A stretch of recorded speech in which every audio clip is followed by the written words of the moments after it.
Masih di Sapa Indonesia Malam, saudara, saya Niluh Puspa. Rapat paripurna DPR mengesahkan rancangan Kitab Undang-Undang Hukum Pidana menjadi undang-undang. Namun koalisi masyarakat sipil menilai masih ada pasal-pasal yang anti demokrasi di KUHP yang baru ini.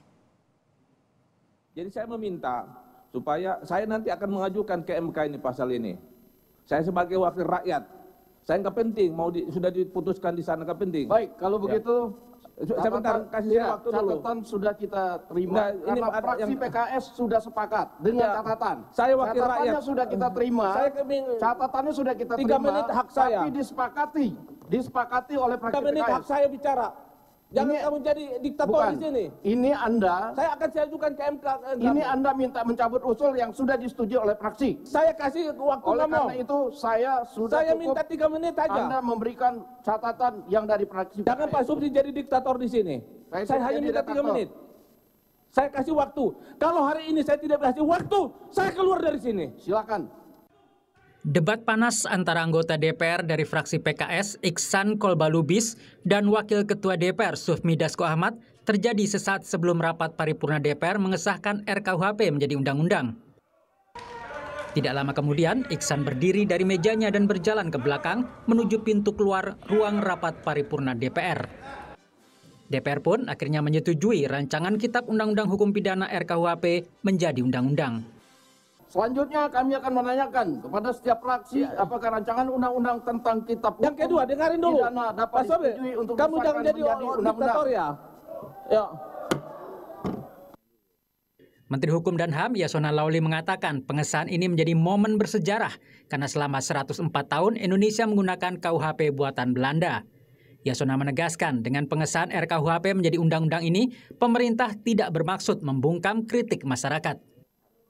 Penyerangan harkat martabat tidak berarti kritik harkat martabat. Sesuatu yang berbeda, mohon dibaca.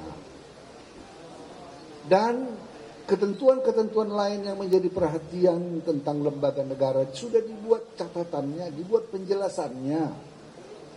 Kritik Dewan Pers sudah dibuat lagi penjelasannya untuk tidak digunakan secara sewenang-wenang oleh penegak hukum. Sementara Ketua Komisi 3 DPR Bambang Wuryanto mengakui RKUHP yang disahkan masih jauh dari sempurna. Bambang menjelaskan jika masyarakat masih kurang setuju dengan RKUHP, mereka dipersilahkan menempuh jalur hukum. Kalau ada yang memang merasa sangat mengganggu, kami persilahkan kawan-kawan menempuh jalur hukum dan tidak perlu berdemo. Kita berkirian baik, Diko juga berkirian baik. Oleh karena itu yang masih belum sepakat terhadap pasal yang ada, silahkan mengajukannya ke Mahkamah Konstitusi melalui judicial review. Di depan gedung DPR, massa dari Koalisi Masyarakat Sipil berunjuk rasa menolak pengesahan RKUHP. Mereka membawa peralatan camping untuk berkemah. Pengacara publik LBH Jakarta, Citra Referendum mengatakan masih banyak pasal yang dinilai anti demokrasi. Salah satunya pasal penyerangan harkat dan martabat presiden, wakil presiden. Penyerangan harkat martabat presiden, wakil presiden ini, dia kan sangat subjektif. Alias yang memiliki apakah dia merasa dihina atau tidak hanya presiden, wakil presiden, pemerintah. Padahal seharusnya kursi presiden, wakil presiden itu dianggap sebagai jabatan, bukan sebagai individu. Sejumlah LSM mengungkap ada pasal-pasal yang dianggap bermasalah di RKUHP. Misalnya pasal 218, 219, dan 220 yang mengatur tindak pidana penyerangan kehormatan dan harkat martabat presiden, wakil presiden. Kemudian pasal 240 dan 241 yang mengatur tindak pidana penghinaan terhadap pemerintah. Pasal 256 tentang larangan unjuk rasa tanpa pemberitahuan, hingga pasal 263 yang mengatur tindak pidana penyebarluasan berita bohong. KUHP yang baru akan mengalami masa transisi 3 tahun dan berlaku efektif pada 2025. Tim Liputan Kompas TV. DPR sudah mengesahkan RKUHP menjadi undang-undang, namun kalangan LSM menilai bahwa masih ada pasal-pasal yang bisa digunakan untuk membungkam masyarakat. Bagaimana pemerintah memastikan bahwa KUHP yang baru ini tidak digunakan untuk mengekang kebebasan sipil?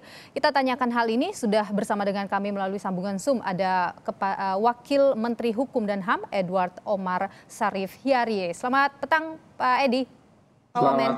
Selamat petang Mbak Nilu. Sehat selalu. Dan juga ada pakar hukum tata negara dari Sekolah Tinggi Hukum Jentera, Bivitri Susanti. Mbak Bivitri, sehat selalu. Ya, terima kasih Mbak Nilu, sama-sama. Baik, saya ingin ke Bu Bivitri dulu nih. Soal ada banyak ya yang disebutkan bahwa pasal di KUHP ini dianggap bermasalah. Tapi kalau menurut Anda, yang harus paling diperhatikan yang mana? Pilihannya banyak nih, ada 18 pasal yang menurut kami masih harusnya disetrika dulu, diluruskan dulu, dirapikan dulu. Tapi kalau barangkali memilih urutannya, saya kira yang paling penting itu living law misalnya ya, ada satu pasal yang mengatakan bahwa hukum-hukum yang dianggap masih hidup di masyarakat itu bisa diterapkan sebagai bagian dari KUHP ini.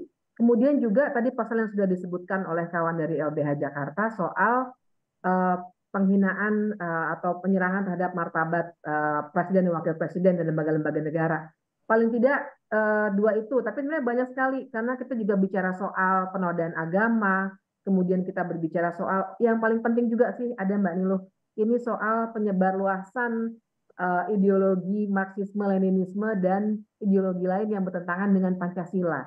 Nah, kenapa saya anggap ini semua penting? Karena interpretasinya bisa begitu luas, sehingga nanti bisa timbul ketidakpastian hukum, itu satu, dan kemudian juga ada peluang-peluang penerapannya nanti hanya akan sangat tergantung pada penegak hukum dan penguasa.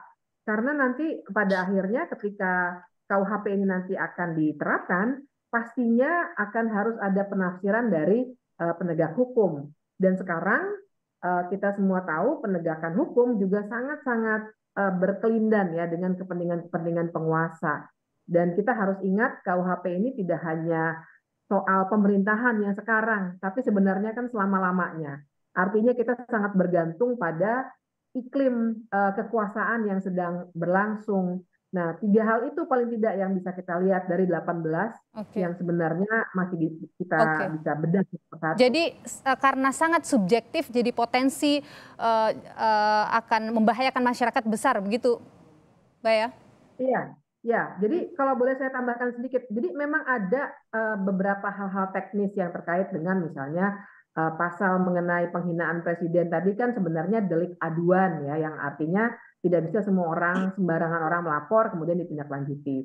Nah, tapi kita harus juga melihat kita harus punya helikopter view gitu. Kita harus punya pandangan mana yang seharusnya masuk ke dalam KUHP, mana yang tidak, dan dampak apa yang bisa ditimbulkan dari aturan main yang seperti itu. Ada stigmatisasi yang mungkin dilakukan karena ada kerangka bahwa penghinaan seperti itu ataupun bentuk-bentuk lainnya tadi ya, demonstrasi tanpa pemberitahuan dan lainnya, itu dianggap sebagai melanggar hukum, sehingga sangat mungkin terjadi implikasi-implikasi lanjutan di luar penegakan hukum formal. Nah, ini yang kita tidak inginkan dari sebuah KUHP yang seperti ini pendekatannya. Baik, saya ke Pak Edi, Pak Wamen, bagaimana menjawab keresahan yang disampaikan oleh Bu Bivitri tadi, yang mungkin juga itu adalah keresahan dari banyak masyarakat? Ya, makasih Mbak Nilu, Mbak Bibip. Saya kira ada beberapa hal yang ingin saya sampaikan. Pertama, terkait hukum yang hidup dalam masyarakat ini memang perdebatan panjang. Seolah-olah hukum yang hidup dalam masyarakat ini yang ada dalam pasal 2, seolah-olah dia bertentangan dengan pasal 1, padahal sebetulnya tidak demikian. Bahwa kita harus tahu persis sebenarnya keberadaan pasal 2 itu tidak terlepas dari perkembangan asas legalitas. Yang tadinya dari nulla puna sine lege menjadi nulla puna sine iure. Ketika kita berbicara mengenai nulla puna sine iure, bahwa tidak ada pidana tanpa hukum, ini dalam pengertian yang luas. Supaya tidak terlalu luas diinterpretasikan, maka harus dipahami ada beberapa. Yang pertama, bahwa yang sama sekali tidak diatur dalam KUHP, tetapi ada dalam hukum yang hidup dalam masyarakat, bisa digunakan. Itu yang pertama. Yang kedua, itu hanya pada persoalan tindak pidana yang ringan. Yang ketiga, pemberlakuan hukum yang hidup dalam masyarakat itu dibatasi oleh 4 pagar. Pagar yang pertama adalah Pancasila, pagar yang kedua adalah Undang-Undang Dasar 1945, pagar yang ketiga adalah hak asasi manusia, dan pagar yang keempat itu adalah prinsip-prinsip umum yang diakui bangsa-bangsa beradab di dunia.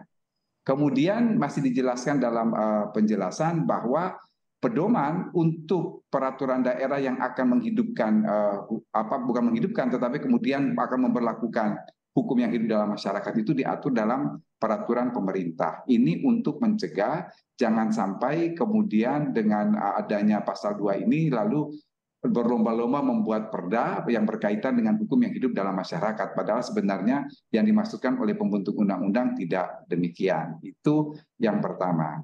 Yang kedua mengenai pasal-pasal yang dianggap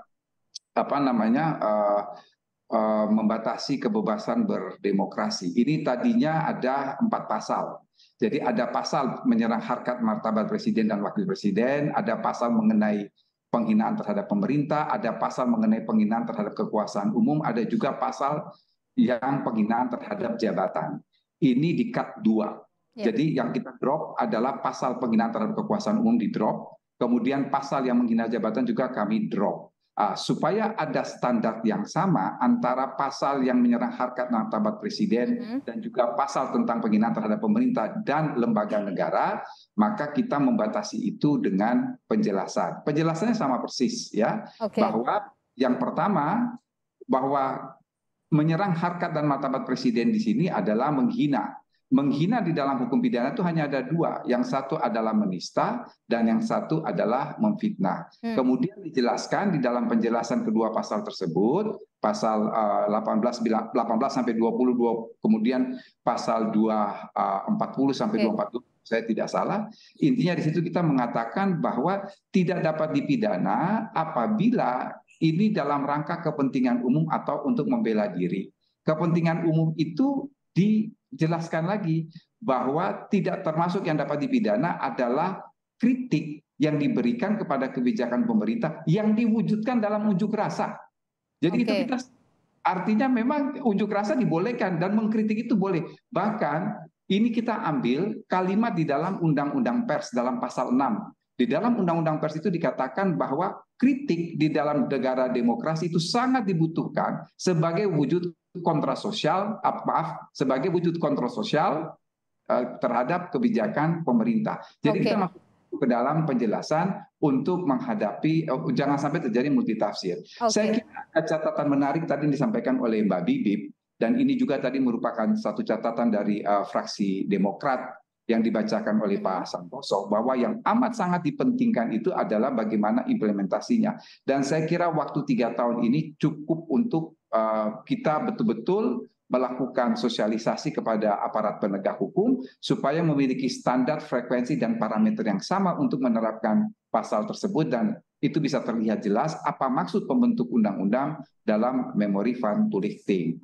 Jadi kritik diperbolehkan, demonstrasi juga diperbolehkan. Bagaimana itu kan dianggap sangat tipis batasannya antara mungkin ini mengkritik tapi dipersepsikan sebagai menghina misalnya. Bagaimana itu mengamankan, menjamin itu? Mbak Nilu, menghina, kan saya bilang menghina itu hanya ada 2 dalam hukum pidana. Satu adalah memfitnah.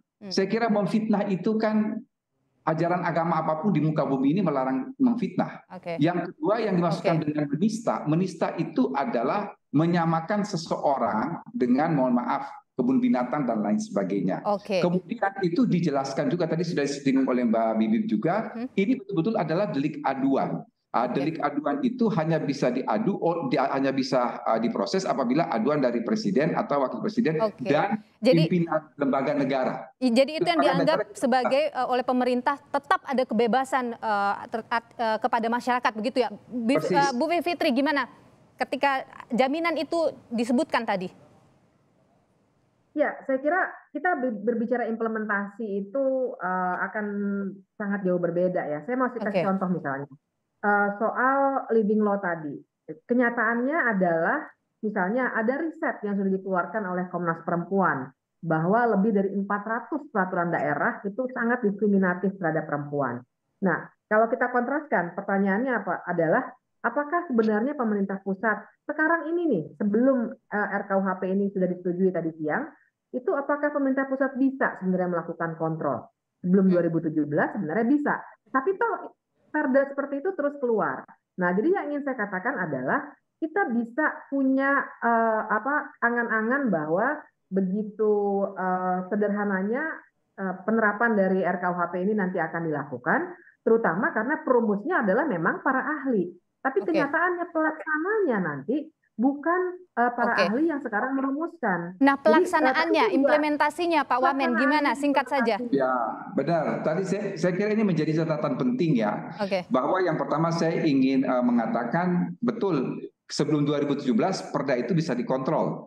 Tetapi ini yang kemudian diminta oleh fraksi-fraksi di DPR bahwa agar supaya tidak ada perda yang serampangan, maka pedoman pembuatan perda terkait hukum yang hidup dalam masyarakat ini diatur dalam peraturan pemerintah. Itu yang pertama. Yang kedua, saya kira ini menjadi catatan kita bersama. Saya kira baik yang disampaikan oleh Mbak Bibi, bahwa implementasinya ini yang harus kita kawal. Bagaimana cara mengawal? Kita harus memastikan bahwa aparat penegak hukum ke depan ketika bertindak itu memiliki parameter yang sama. Dan ini yang ingin saya jelaskan juga, bahwa jangan lupa bahwa di dalam tim RUU KUHP itu sendiri ada teman-teman jaksa dan ada teman-teman polisi yang sebetulnya setiap kalimat yang kita formulasikan di dalam RUU KUHP itu kita sudah melakukan simulasi. Jadi artinya ini mengapa kita menghadirkan teman-teman polisi dan teman-teman jaksa, karena mereka yang kemudian akan implementasi di lapangan. Jadi memang kerja berat dari pemerintah adalah bagaimana melakukan sosialisasi agar tidak ada penafsiran ganda terhadap. Kapan sih RKUHP ini akan diterapkan, Pak Wamen? Singkat. Kalau menurut aturan peralihan 3 tahun lagi, jadi 2025. Jadi kita mesti punya masa transisi 3 tahun.